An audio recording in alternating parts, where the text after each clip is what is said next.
Done sir. ठीक है, सो cos 2x हो गया। cos 2x दे अपने को दो फॉर्मूले हो गए सो फार। एक हो गया 1 माइनस 2 साइन स्क्वायर एक्स, ठीक है। तो एक अपने कोल हैगा आ cos 2x ਦੇ ਲਈ formula cos 2x is equal to cos square x minus sin square x, ठीक है। तो cos square x ਹੁਣ ਇੱਥੇ cos square x plus sin square x 1 ਹੁੰਦਾ, तो cos square x plus sin square x is equal to 1 है, ठीक है। तो sin square x ਜਿਹੜਾ ਆ ਉਹ ਕਿਹਦੇ ਇਕੁਅਲ ਹੋ ਜਾਊਗਾ 1 minus cos square x। तो ਇੱਕ ਫਾਰਮੂਲਾ ਆਪਾਂ cos square ਨੂੰ पुट करके किया, हुण जिहड़ा फॉर्मूला है ये आपां किहनूं पुट करके करना sin square x। तो sin square x जो है वो किहदे इक्वल हो जाऊगा 1 माइनस cos square x। तो cos 2x cos square x minus, तो sin square x की वैल्यू पुट की, तो -1 एंड माइनस माइनस प्लस, तो एक ही हो जाऊगा cos 2x is equal to 2 cos square x minus 1। तो अगर असी cos square x देखिए तो a के इक्वल हो जाएगा 1 प्लस cos 2x ओवर 2। तो sin square x के इक्वल है 1 minus cos 2x over 2। cos square x के इक्वल हो गया sin square x के इक्वल हो गया 1 minus cos 2x by 2। cos square x के इक्वल हो जाएगा 1 प्लस cos 2x बाय 2, ठीक है। तो इनू नोट करियो।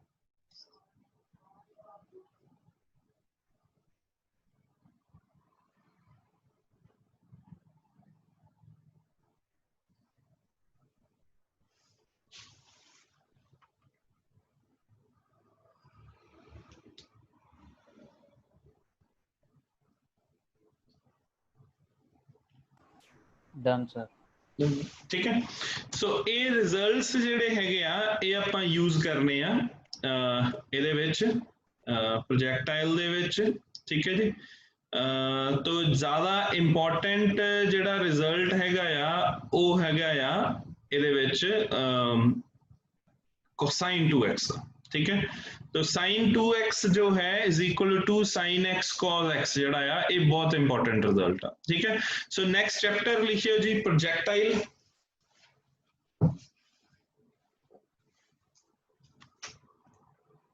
जो डी पार्ट है इहदा काइनेमैटिक्स दा, ठीक है।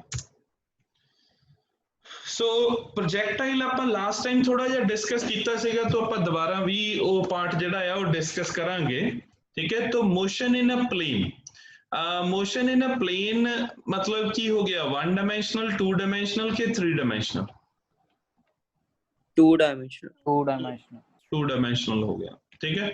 सो अगर कोई ऑब्जेक्ट से दो एक्सिस मूव करदा पिया से along x and y axis, ठीक है, तो ये साडे कोल की हो जाऊगा मोशन इन अ प्लेन, ठीक है।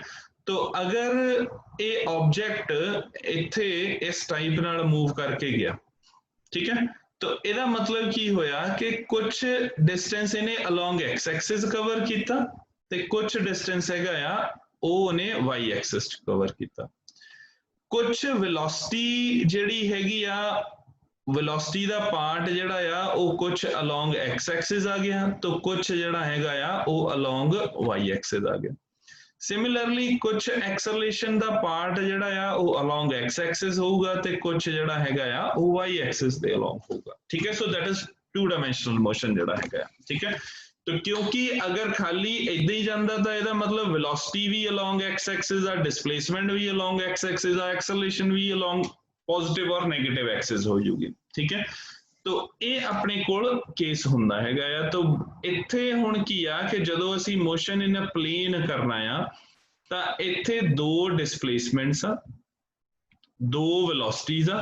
तो वेलोसिटी इधर किहड़ी हो जाएगी Vx, तो इधर किहड़ी हो जाएगी Vy, ठीक है। तो दो एक्सेलरेशंस हैगियां आ, तो एक एक्सेलरेशन हो गई अलोंग दिया नहीं है नहीं की टाइम है रे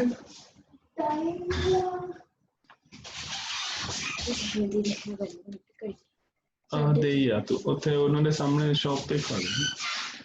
हाँ जी ठीक है जी। सो ਆਪਾਂ ਨੂੰ ਦੋ ਇਸੇ ਲਈ ਆਪਾਂ ਮਤਲਬ ਨਾ ਕੰਪੋਨੈਂਟਸ ਪੜ੍ਹੇ ਸੀਗੇ ਪਹਿਲਾਂ ਵੀ, ਠੀਕ ਹੈ। ਤਾਂ ਕੰਪੋਨੈਂਟਸ ਦਾ ਜਿਹੜਾ ਪਰਪਸ ਆ ਉਹ ਇਹੀ ਸੀਗਾ ਨਾ ਕਿ ਆਪਾਂ ਵੈਲੋਸਿਟੀ ਦੇ ਦੋ ਪਾਰਟਸ ਜਿਹੜੇ ਆ ਉਹ ਕਰਨੇ ਆ ਅਲੋਂਗ ਐਕਸ ਐਕਸਿਸ ਤੇ ਵਾਈ ਐਕਸਿਸ, ਠੀਕ ਹੈ। तो स्केलर क्वांटिटीज ਜਿਹੜੀਆਂ ਆ ਉਹ ਨਹੀਂ ਚੇਂਜ ਹੋਊਗੀਆਂ, ਠੀਕ ਹੈ। ਸੋ ਇਸ ਲਈ ਜੋ ਵੈਲੋਸਿਟੀ ਦੀ ਇਕੁਏਸ਼ਨ ਹੈ v is equal to u plus at, तो velocity ਦੀ equation along x axis ਕੀ ਹੋ ਜਾਊਗੀ, vx is equal to ux plus ax into t। along y axis ਕੀ ਹੋ ਜਾਊਗਾ, vy is equal to uy plus ay into t, ठीक है। जो ਸਾਡੇ ਕੋਲ ax and ay ਹੈ ਵੈਕਟਰ ਕੁਆਂਟੀਟੀਜ਼ ਨੂੰ ਆਪਾਂ ਲਿਖਾਂਗੇ ਕੰਪੋਨੈਂਟਸ ਚ ਰਿਜ਼ੋਲਵ ਕਰਾਂਗੇ, तो ਜਿਹੜੀਆਂ ਸਕੇਲਰ ਕੁਆਂਟੀਟੀਜ਼ ਹੈਗੀਆਂ ਆ ਉਹ ਸੇਮ ਰਹੂਗੀਆਂ। ਸੋ ਟਾਈਮ ਜਿਹੜੀ ਹੈਗਾ ਆ ਉਹ ਸੇਮ ਰਹੂਗਾ। तो जो डिस्प्लेसमेंट है ये अपने कोल ही है s is equal to ut plus half at square। तो along x axis x is equal to uxt plus half axt square। तो y axis ਲਈ ਕੀ ਹੋਗੀ, y is equal to uyt plus half ayt square, ठीक है। तो जो अपनी previous knowledge हैगी आ ਆਪਾਂ ਉਹਦੇ ਤੋਂ ਹੀ ਕੈਰੀ ਕਰਦੇ ਪਏ ਆ, ठीक है। तो ਆਪਾਂ कंपोनेंट्स पढ़े, तो कंपोनेंट्स ਚ ਆਪਾਂ ਦੋ ਪਾਰਟਸ ਉਹਨਾਂ ਨੂੰ ਵੈਲੋਸਿਟੀ ਤੇ ਜਿਹੜਾ ਵੈਕਟਰ ਸੀਗਾ ਉਹਨੂੰ ਦੋ ਪਾਰਟਸ ਚ ਬ੍ਰੇਕ ਕਰਦੇ ਸੀ। ਸੇ a ਵੈਕਟਰ ਸੀਗਾ ਤਾਂ ਉਹਨੂੰ along x Axis and y Axis ਜਿਹੜਾ ਆ ਉਹ ਆਪਾਂ ਬ੍ਰੇਕ ਕੀਤਾ ਸੀਗਾ, ਠੀਕ ਹੈ। तो ਇੱਥੇ ਜਿਹੜਾ ਹੈਗਾ ਆ ਹੁਣ ਸੇਮ ਵੈਲੋਸਿਟੀ ਡਿਸਪਲੇਸਮੈਂਟ ਜਿਹੜਾ ਹੈਗਾ ਆ ਉਹਨਾਂ ਨੂੰ ਆਪਾਂ ਬ੍ਰੇਕ ਕਰਾਂਗੇ, ਠੀਕ ਹੈ। ਸੋ ਆ ਨੋਟ ਕਰਿਓ ਜੀ।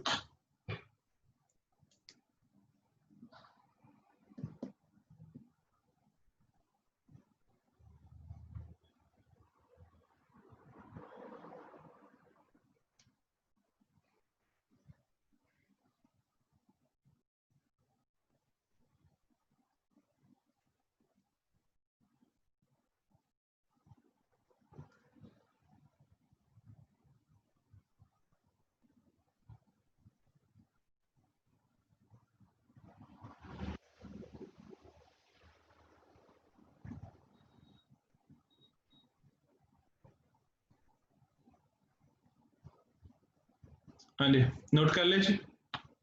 Yes sir। सर पहला वाली डायग्राम बनानी, नहीं डायग्राम नहीं बनानी, ठीक। सो एक थर्ड इक्वेशन है, थर्ड इक्वेशन केड़ी है,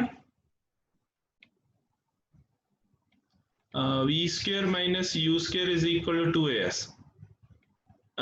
तो आप इनू ब्रेक करांगे, किदे विच कम ब्रेक हो सकदी है,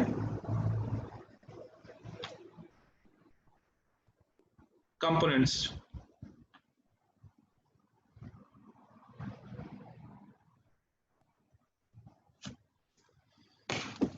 हाँ जी, ये किहड़े कंपोनेंट्स हो सकदी है,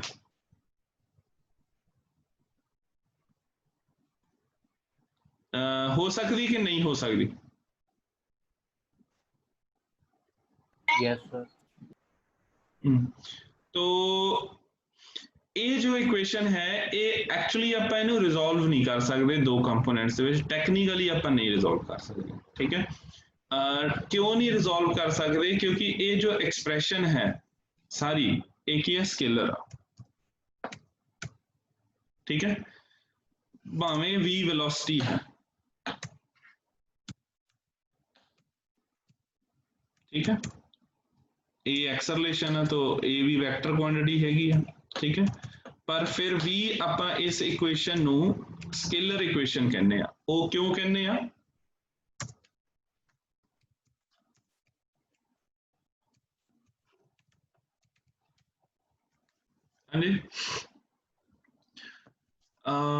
ਉਹ ਇਸ ਕਰਕੇ ਕਹਿੰਨੇ ਹੈਗੇ ਆ ਕਿਉਂਕਿ ਇੱਥੇ ਸਕੁਅਰ v ਸਕੁਅਰ, ठीक है। ਹੁਣ v vector dot v vector, ठीक है। तो एक ही होएगा v स्क्वायर, ठीक है। तो v vector cross v vector कितना होएगा,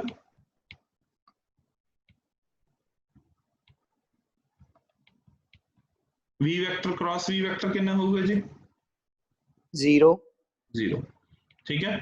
सो v vector cross v vector जड़ा आ वो कितना होगा, वो 0 होगा। ठीक है। तो स्क्वेयर कदों पॉसीबल आ जदों डॉट प्रोडक्ट आना है। डॉट प्रोडक्ट का रिजल्ट जिहड़ा हैगा आ वो स्केलर आ कि वैक्टर आ? स्केलर क्वांटिटी आंदी कि vector quantity? Scalar scalar quantity, ठीक है। सो जो साडे कोल रिजल्ट है v square minus u square is equal to 2as, इन्हों असीं कंपोनेंट्स नहीं ब्रेक कर सकते, ठीक है। तो एक्चुअल इक्वेशन किद्दां बनदी आ? v vector dot v vector, ठीक है। तो v vector dot v vector minus u vector dot u vector is equal to 2a vector dot s vector, ठीक है। तो इन्हू वैक्टर फॉर्म च जिहड़ा आ वो आपां इदां जिहड़ा हैगा आ वो लिखांगे। तो ये स्केलर इक्वेशन जिहड़ी आ वो फिर फॉर्म हो जाती है, ठीक है। तो जदों ना आपां मैग्नीट्यूड ऑफ वैक्टर्स करदे सीगे, रिजल्टेंट करदे सीगे, तो आपां कहंदे सीगे a वैक्टर, ठीक है, consider two vectors a vector and b vector, ठीक है। जदों आपां इत्थे r मैग्नीट्यूड करदे सी तो इत्थे किते भी a वैक्टर स्क्वायर नहीं लिखदे सी ना आपां, तो इत्थे a स्क्वायर कर दिंदे सी, a square plus b square plus 2ab cos theta, ठीक है। तो आपां इत्थे a स्क्वायर या b स्क्वायर या इत्थे ab cos थीटा दे उपर एरोज नहीं सी पाउंदे। क्यों नहीं सी पाउंदे? क्योंकि a स्क्वायर आ, तो a वैक्टर दा स्क्वायर की हो जाना? स्केलर क्वांटिटी, ठीक है। तो इत्थे अपने कोल इक्वेशन जिहड़ी हैगी आ ये किद्दां बनूगी? a vector dot a vector, ठीक है जी, plus b vector dot b vector plus 2a vector dot b vector, क्योंकि a b cos थीटा है ना, तो आप इनू की लिख सकते हैं a vector dot b vector, ठीक है।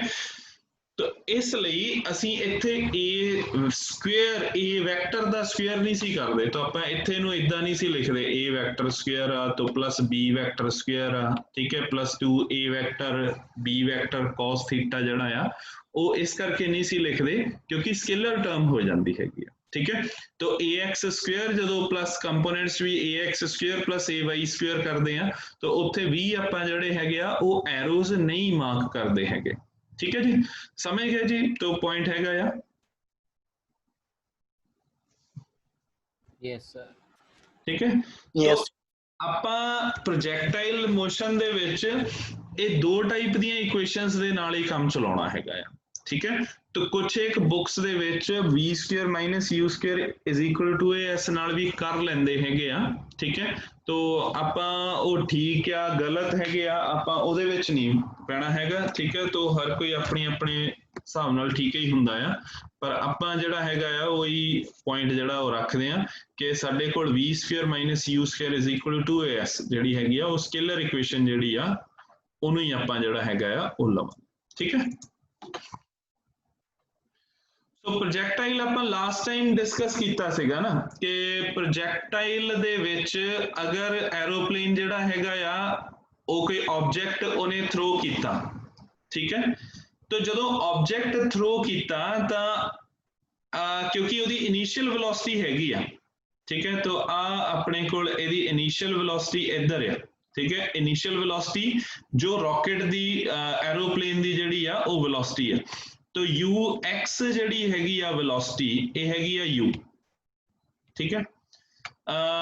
तो जिहड़ा ऑब्जेक्ट ड्रॉप कीता, तो ऑब्जेक्ट जदों ड्रॉप कीता तां वो दो पार्ट्स दे विच जिहड़ा आ वो पाथ कवर करदा पिया हैगा, ठीक है। तो आप जस्ट प्रोजेक्टाइल दी इंट्रोडक्शन दे के फिर टेक्निकल एंड डेफिनेशन जिहड़ी आ वो करांगे ना, ठीक है। तो इत्थे आ जिहड़ा हैगा आ तो प्रोजेक्ट ऑब्जेक्ट नू ड्रॉप कीता एरोप्लेन ने, तो ये दो पार्ट्स दे विच x एंड y जिहड़ा आ उन्हें डिस्टेंस कवर कीता। तो initial velocity aeroplane horizontal direction च मूव करदा पिया है, तो ux is equal to u है। uy दी वैल्यू कितनी होगी, 0 के नॉन जीरो? Zero. तो इनिशियल वेलोसिटी कितनी हो गई 0 क्योंकि वर्टिकल डायरेक्शन ਜਿਹੜਾ ਆ ਉਹ ਨਹੀਂ ਆ ਠੀਕ ਹੈ ਇਹੀ ਅਗਰ ਐਰੋਪਲੇਨ ਇਦਾਂ ਜਾਂਦਾ ਹੁੰਦਾ ਸੇ ਟੇਕ ਆਫ ਮੋਡ 'ਚ ਹੁੰਦਾ ਇੱਥੇ ਫਿਰ ਜਿਹੜਾ ਸੀਗਾ ਉਹਦੀ ਇਨੀਸ਼ੀਅਲ ਵੈਲੋਸਿਟੀ ਦਾ ਕੁਝ part along x Axis u x ਅਸੀਂ ਚੂਜ਼ ਕਰਨਾ ਸੀਗਾ ਤੇ ਕੁਝ ਪਾਰਟ ਜਿਹੜਾ ਆ ਉਹ ਆਪਾਂ ਅਲੋਂਗ y ਐਕਸਿਸ ਚੂਜ਼ ਕਰਨਾ ਸੀਗਾ u y ਜਿਹੜਾ ਹੈਗਾ ਠੀਕ ਹੈ ਤੋ ਇੱਥੇ ਜਿਹੜਾ ਇਸ ਟਾਈਪ ਦਾ ਮੋਸ਼ਨ ਹੈਗਾ ਆ ਉਹ ਆਪਣੇ ਕੋਲ ਕੀ ਹੋ ਗਿਆ ਪ੍ਰੋਜੈਕਟਾਈਲ ਮੋਸ਼ਨ ਜਿਹੜਾ ਹੈਗਾ ਆ ਠੀਕ ਹੈ ਤੋ ਐਰੋਪਲੇਨ ਨੇ ਜਦੋਂ ਆਬਜੈਕਟ ਨੂੰ ਡ੍ਰੌਪ ਕੀਤਾ ਤੋ ਆਬਜੈਕਟ ਨੂੰ ਡ੍ਰੌਪ ਕੀਤਾ ਤਾਂ ਉਹਨੇ ਕਿਹੜਾ ਪਾਥ ਫੋਲੋ ਕਰਨਾ ਹੈਗਾ ਆ ਸਟ੍ਰੇਟ ਲਾਈਨ ਪੈਰਾਬੋਲਾ ਕਿ ਦੋ ਹੀ ਠੀਕ ਹੈ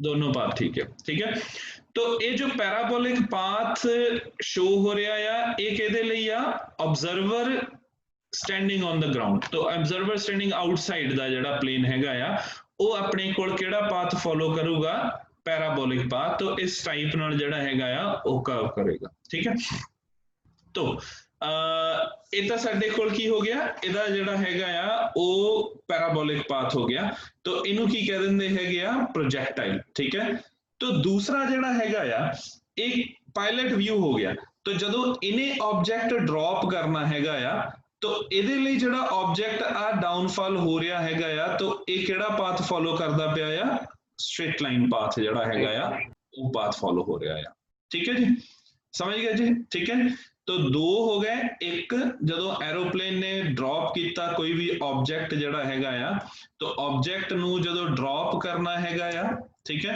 तो ਕਿਹੜਾ ਪਾਥ ਫੋਲੋ ਕਰਨਾ ਉਹਨੇ ਪੈਰਾਬੋਲਿਕ ਪਾਥ ਠੀਕ ਹੈ ਜੀ तो ਇਹ ਕਿਹੜਾ ਹੋ ਗਿਆ ਜਿਹੜਾ ਸਾਡੇ ਕੋਲ ਆਬਜ਼ਰਵਰ ਸਟੈਂਡਿੰਗ ਆਊਟਸਾਈਡ ਦਾ ਵਿਊ ਹੈਗਾ ਠੀਕ ਹੈ तो ਇੱਕ ਕਨਸੈਪਚੁਅਲ ਕੁਐਸਚਨ ਵੀ ਇਦਾਂ ਹੀ ਆਉਂਦਾ ਹੁੰਦਾ ਕਿ what is the nature of path followed for an observer standing outside ਜਾਂ for an observer sitting inside ਜਿਹੜਾ ਹੈਗਾ ਆ तो that is frame of reference ਜਿਹੜਾ ਹੈਗਾ ਆ ਕਿ ਅਗਰ ਸਾਡਾ ਜਿਹੜਾ ਹੈਗਾ ਆ ਉਹ ਪਾਥ ਚੇਂਜ ਹੋ ਰਿਹਾ ਆ ਤਾਂ ਉਹਦੇ ਅਕੋਰਡਿੰਗਲੀ ਜਿਹੜਾ ਹੈਗਾ ਆ ਪੁਆਇੰਟ ਆਫ ਆਬਜ਼ਰਵੇਸ਼ਨ ਦੇ ਅਕੋਰਡਿੰਗਲੀ ਜਿਹੜਾ ਰਿਜ਼ਲਟ ਆ ਉਹ ਕੀ ਹੋ ਜਾਊਗਾ ਉਹ ਚੇਂਜ ਹੋ ਜਾਊਗਾ ਠੀਕ ਹੈ ਸੋ ਇਹ ਜਿਹੜਾ ਸਾਡੇ ਕੋਲ ਪੁਆਇੰਟ ਹੈਗਾ ਆ ਇਹ ਕੀ ਹੈਗਾ ਆ ਪ੍ਰੋਜੈਕਟਾਈਲ ਜਿਹੜਾ ਮੋਸ਼ਨ ਹੈਗਾ ਆ ਠੀਕ ਹੈ ਸੋ ਪ੍ਰੋਜੈਕਟਾਈਲ ਮੋਸ਼ਨ ਆਪਾਂ ਦੋ ਟੌਪਿਕਸ ਜਿਹੜੇ ਹੈਗੇ ਆ ਉਹ ਪੜ੍ਹਦੇ ਆ ਇੱਕ ਕਿਹੜਾ ਹੈਗਾ ਆ ਫਾਇਰਡ ਅਲੋਂਗ ਹੌਰੀਜ਼ੌਂਟਲ ठीक है तो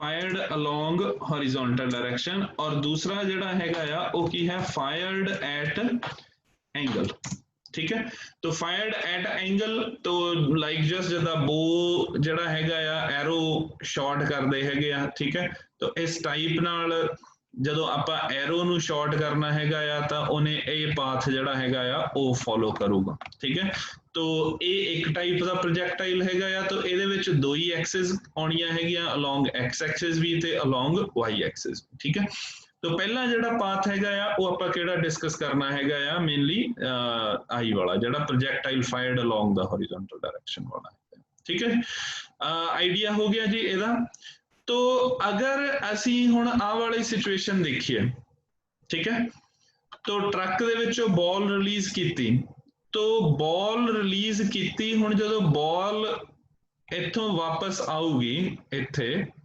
तो ये ट्रक तो अगे फॉल करूगी कि ट्रक तो पीछे फॉल करूगी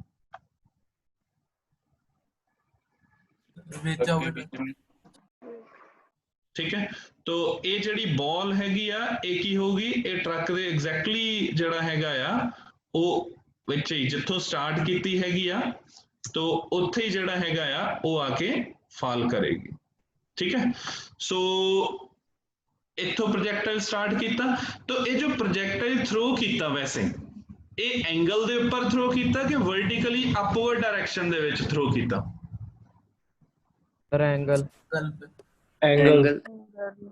एंगल वर्टिकली अपवर्ड तो केड़े-केड़े बच्चे वर्टिकली अपवर्ड डायरेक्शन दे विच जिहड़ा आ ओनू थ्रो करता जस्ट रेज योर हैंड्स तो मोहिन नू लगदा कि वर्टिकली अपवर्ड डायरेक्शन आ तो वासु नमन तो नमन, जसलीन, हर्ष, लोकेश, ठीक है, तो तरन, राघव एंड आदित्य, ठीक है, एंड ठीक है। सो ये सारे केस दे विच की है कि इनू जड़ा बॉल नू थ्रो कीता वो किद्दां थ्रो कीता, वर्टिकली अपवर्ड डायरेक्शन दे विच जड़ा आ वो थ्रो कीता है, ठीक है। तो एक्चुअली की सीगा कि दो वेलोसिटीज आ, ठीक है। तो जदों इथों बॉल नू रिलीज किया, क्योंकि आदे जाज भी जड़े हैगे ना तो स्ट्रेट ही आ थ्रू आउट जड़ा हैगा आ, ठीक है।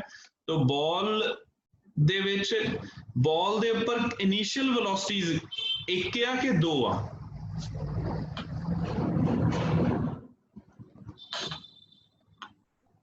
Two. ठीक है। So there are two velocities initially, एक ट्रक दी वेलोसिटी, ठीक है, तो ये इधर जा रहा है, ठीक है। तो दूसरी जिस वेलोसिटी दे नाल इनू अपवर्ड जड़ा आ वो थ्रो कीता हैगा आ, ठीक है। तो जदों इनू अपवर्ड थ्रो कीता आ, ठीक है, तो इहदे कोरस्पोंडिंग जिहड़ी हैगी आ वो मूवमेंट जिहड़ी हैगी आ वो जा रही है, ठीक है। तो इत्थे जिहड़ा हैगा आ वो अप गया। तो ट्रक इस केस दे विच आपां की सपोज कर रहे हैं कि कांस्टेंट वेलोसिटी नाल जा रहा है, एक्सेलरेशन दे नाल आ कि retardation? Constant Constant velocity. velocity. ठीक है। कांस्टेंट तो कांस्टेंट वेलोसिटी दे नाल जिहड़ा आ वो सिचुएशन होगी तां जिहड़ा आ वो अपने कोल वापस जिहड़ा आ वो उसे ही हत्थ दे विच जिहड़ा हैगा आ वो वापस जो है वो आऊगा, ठीक है। तो दैट इज प्रोजेक्टाइल। तो ਇਹਦਾ मतलब एक्सेलरेशन अलोंग एक्स एक्सिस जो है वो जीरो होएगी कि नॉन जीरो वैल्यू होगी? Acceleration along x axis Zero. Zero होगी, ठीक है, क्योंकि ये सिचुएशन की हैगी आ कि जो ऑब्जेक्ट है वो मूव करता पे विद द कांस्टेंट वेलोसिटी, और जो साडे कोल बॉल है ਉਹਦੇ ਵਿੱਚ ਵੀ ਦੋ ਵੈਲੋਸਿਟੀਜ਼ ਹੋ ਗਈਆਂ ਇਨੀਸ਼ੀਅਲੀ, तो दो ਵੈਲੋਸਿਟੀਜ਼ ਹੋ ਗਈਆਂ। ਇੱਕ ਵੈਲੋਸਿਟੀ ਕਿਹੜੀ ਹੋ ਗਈ? ਟਰੱਕ ਦੀ ਵੈਲੋਸਿਟੀ ਹੋ ਗਈ ux, ਇੱਕ ਵੈਲੋਸਿਟੀ ਜਿਹਦੇ ਨਾਲ ਉਹਨੂੰ ਪ੍ਰੋਜੈਕਟ ਕੀਤਾ ਇਨ ਦਾ ਅਪਵਰਡ ਡਾਇਰੈਕਸ਼ਨ uy ਹੋ ਗਈ, ਠੀਕ ਹੈ। तो after the projection velocity along x axis increase हो रही है, डिक्रीज हो रही है कि सेम रह रही है अलोंग एक्स एक्सिस जिहड़ी velocity? Same Same. Same same ਤਾਂ ਹੀ ਵਾਪਸ ਆ ਗਈ ਨਾ ਟਰੱਕ ਦੇ ਵਿੱਚ। तो इनिशियल वेलोसिटी ਉਹਦੀ ਕਿੰਨੀ ਸੀਗੀ ਇੱਥੇ ux, ਜੋ ਟਰੱਕ ਦੀ वेलोसिटी ਹੈਗੀ। तो ਵਾਪਸ ਜਿਹੜੀ ਹੈਗੀ ਆ ਉਹ ਉੱਥੇ ਟਰੱਕ ਦੇ ਵਿੱਚ ਆ ਕੇ ਚਲੀ ਗਈ। तो दैट मीन्स ਆਪਣੇ ਕੋਲ ਕੀ ਹੋਇਆ ਕਿ ਉਹਦੀ वेलोसिटी ਜਿਹੜੀ ਹੈਗੀ ਆ ਉਹ ਸੇਮ ਰਹਿ ਰਹੀ ਆ along horizontal direction, ਠੀਕ ਹੈ। तो वर्टिकल डायरेक्शन ਦੇ ਵਿੱਚ ਜਿਹੜੀ ਉਹਦੀ वेलोसिटी ਆ ਉਹਦਾ ਕੀ ਸੀਨ ਹੋ ਰਿਹਾ वर्टिकल डायरेक्शन ਚ? Increasing. भी हो रही डिक्रीज भी हो रही इंक्रीज भी हो रही थे डिक्रीज भी हो रही है। तो पहला इंक्रीज हो रही कि डिक्रीज हो रही? Decrease Increase. हाँ जी। Increase. तो ਆ ਵਾਲੇ ਪਾਰਟ ਤੱਕ ਮੈਨੂੰ ਤੁਸੀਂ ਦੱਸਿਓ ਕਿ ਜਿਹੜਾ ਯੈਲੋ ਪਾਰਟ ਹੈਗਾ ਆ, तो येलो पार्ट तक ਉਹਦੀ वेलोसिटी जो है वो इंक्रीज हो रही है कि डिक्रीज हो रही है?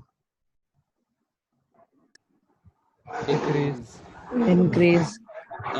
तो ਕਿਹੜੇ ਕਿਹੜੇ ਬੱਚਿਆਂ ਨੂੰ ਲੱਗਦਾ ਕਿ डिक्रीज हो रही है? तो लोकेश, आदित्य, राघव, हर्ष, Ananya and Archie,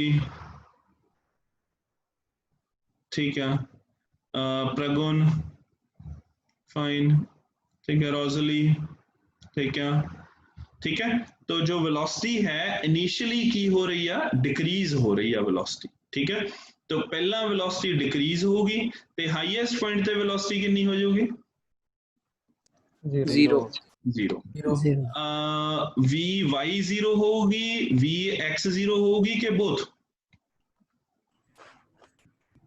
VY VY V Y ਜਿਹੜੀ ਹੈਗੀ ਆ ਉਹ 0 ਹੋਊਗੀ Vx ਕਿਹਦੇ ਇਕੁਅਲ ਹੋਊਗਾ Ux ਕਿਉਂਕਿ ਇਨੀਸ਼ੀਅਲ ਜਿਹੜੀ ਹੌਰੀਜ਼ੌਂਟਲ ਵੈਲੋਸਿਟੀ ਹੈਗੀ ਆ ਉਹ ਠੀਕ ਹੈ। ਤਾਂ ਵੈਸੇ ਵੀ ਤਾਂ ਇੱਥੇ ਕੀ ਹੈਗਾ ਆ ਕਿ ਵੈਲੋਸਿਟੀ ਪਹਿਲਾਂ ਡਿਕਰੀਜ਼ ਹੋਏਗੀ ਉਸ ਤੋਂ ਬਾਅਦ ਕੀ ਹੋਏਗੀ ਵੈਲੋਸਿਟੀ ਕੀ ਹੋਣਾ ਸ਼ੁਰੂ ਹੋ ਜਾਣੀ ਆ ਉਹ ਇਨਕਰੀਜ਼ ਹੋਣਾ ਸ਼ੁਰੂ ਹੋ ਜਾਏਗੀ ਠੀਕ है। तो जो वर्टिकल डायरेक्शन है हाँ जी प्रगुण सर गलती ना हो गया ओके ठीक है। सो एक्सेलरेशन ਜਿਹੜੀ ਹੈਗੀ ਆ ਅਲੋਂਗ ਵਰਟੀਕਲ ਡਾਇਰੈਕਸ਼ਨ ਇਹ ਕੀ ਹੋਊਗੀ g ਰਾਦਰ ਆਪਾਂ -g ਲੈਣੇ ਆ ਥਰੂ ਆਊਟ ਕਿਉਂਕਿ ਥਰੂ ਆਊਟ ਦਾ ਜਰਨੀ ਜਿਹੜਾ ਹੈਗਾ ਆ ਉਹਦੀ acceleration toward the centre of ਅਰਥ ਰਹੂਗੀ ax 0 ਹੋ ਗਿਆ ਔਰ ax ਜਿਹੜਾ ਹੈਗਾ ਆ ਉਹ ਕੀ ਹੋ ਗਿਆ 0 ਠੀਕ ਹੈ। ਸੋ ਆਪਾਂ ਇਹ ਦੋ ਟਾਈਪ ਦੇ ਪ੍ਰੋਜੈਕਟਾਈਲ ਯੂਜ਼ ਕਰਨੇ ਆ ਪਹਿਲਾ ਜਿਹੜਾ ਆਪਾਂ ਐਰੋਪਲੇਨ ਵਾਲੀ ਐਗਜ਼ਾਮਪਲ ਦੇਖੀ ਪ੍ਰੋਜੈਕਟਾਈਲ ਫਾਇਰਡ ਅਲੋਂਗ ਦਾ ਹੌਰੀਜ਼ੌਂਟਲ दूसरा ਜਿਹਦੇ ਵਿੱਚ ਦੋ ਕੰਪੋਨੈਂਟ ਹੋਊਗੇ ਵੈਲੋਸਿਟੀ ਦੇ ਪ੍ਰੋਜੈਕਟਾਈਲ ਫਾਇਰਡ ਐਟ ਐਨ ਐਂਗਲ ਜਿਹੜਾ ਹੈਗਾ ਆ ਉਹ ਮੂਵ ਕਰੂਗਾ ਠੀਕ ਹੈ। ਸੋ ਇਹ ਦੋ ਕੇਸਿਸ ਦੇ ਵਿੱਚ ਹੁਣ ਆਪਾਂ ਇਹਨਾਂ ਦੇ ਜਿਹੜੇ ਆ ਉਹ ਮੈਥਮੈਟੀਕਲ ਐਸਪੈਕਟਸ ਜਿਹੜੇ ਹੈਗੇ ਆ ਉਹ ਸਾਰੇ ਸਟੱਡੀ ਕਰਨੇ ਹੈਗੇ ਆ ਤਾਂ ਪ੍ਰੈਕਟੀਕਲੀ ਆਪਾਂ ਨੂੰ ਆਈਡੀਆ ਹੋ ਗਿਆ ਕਿ ਕੀ ਆਪਣੇ ਕੋਲ ਵੇਰੀਏਬਲਸ ਹੋਊਗੇ ਠੀਕ ਹੈ। ਤਾਂ ਮੈਥਮੈਟੀਕਲੀ ਹੁਣ ਆਪਾਂ ਜਿਹੜਾ ਹੈਗਾ ਆ ਉਹ ਦੇਖਣਾ ਠੀਕ ਹੈ। तो लिखिए जी प्रोजेक्टाइल सो लिखिए जी it is the name given to the object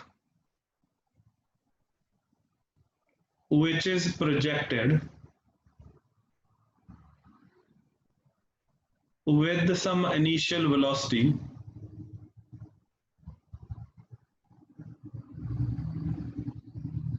and allows to fall under the effect of gravity alone.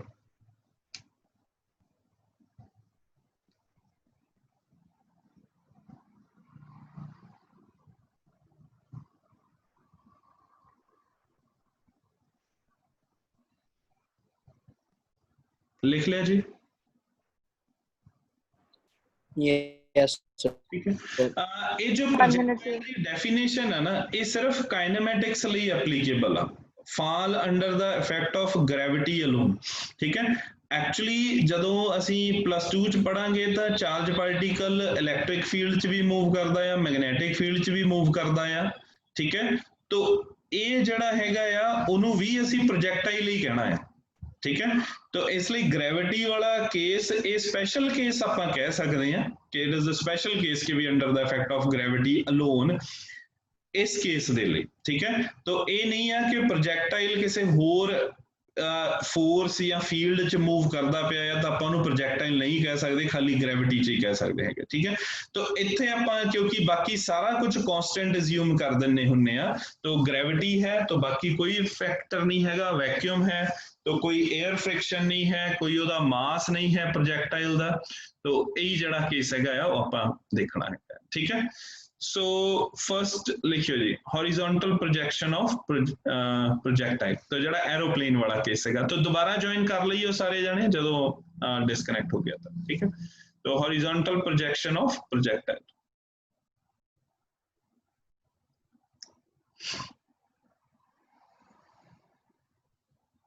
तो consider